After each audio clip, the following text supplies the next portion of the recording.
This is a story about the Egwonwu family, their pepper soup joint, and their son Benjamin. Peter Egwonwu owned one of the best pepper soup joints back then in the 60s. Nobody really knew the secret to his recipe, except Benjamin, his son. He would always spend time in the kitchen with his father because of those little pieces of meat his father would give him to taste.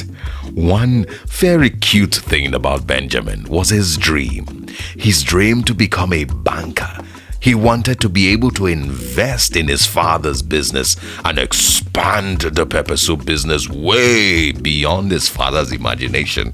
And everything came to pass. Benjamin went to the University of Benin to study banking and finance. He came out with a first class and then went to Unilag for his master's and came out with a distinction. And guess what? He became the head of the investment banking unit. He invested in his father's business. How about that for a great story? Only if it was true. The truth is, Benjamin's parents died in a car accident while on their way to the village for a burial. Benjamin dropped out of school because his uncle ran the pepper soup business down. He couldn't cook. He couldn't hire someone else to even help him cook. Benjamin ended up working in the same bank he wanted to. He was instead the head of security. At least he was ahead of something, I guess. During his 45th birthday celebration, Papa Benji decides to mark the day with something different for his colleagues.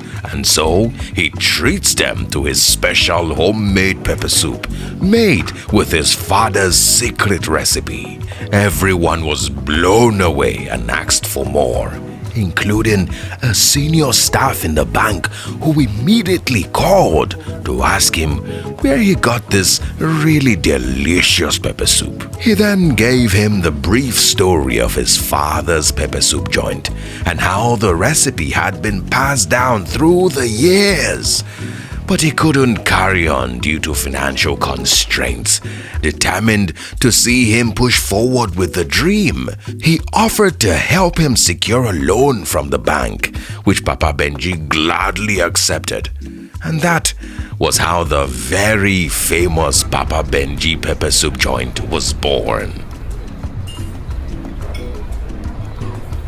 This is Papa Benji's wife, Mrs. Obioma Egwonwu, a failed fashion designer who owns a shop right in front of their building.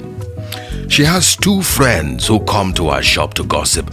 She hardly makes any sales, but she believes strongly in her fasting and prayers. And now, Benjamin. He's a first-year student of Unilag. He's the perfect description of what they call a Malian. He loves music, dresses hip, sags his pants, and all his friends are upcoming musicians. Now, let's meet these two best friends, Mr. Jiminus and Papa Solo, always at each other's throats. They are both pensioners and regular customers at Papa Benji's pepper soup joint. Mr. Pius, also known as Shortbread, always right there during the arguments and fully in support of anyone who's buying him drinks. This is Kunle, also known as K-Money, is the son of the landlord at Papa Benji's residence. Kunle is a wannabe Americana. He was arrested and jailed in America for drugs. People at home always wondered where he had been since he left the shores of Nigeria. But he lied to people back home that he was working undercover with the Secret Service all the while. Papa Benji is an online comedy series that tells the story of a very industrious Igbo man. It's all round fun, it's interesting, it's quite educative and very easy for all of us to relate with, and you definitely will love it. So thank you and enjoy Papa Benji.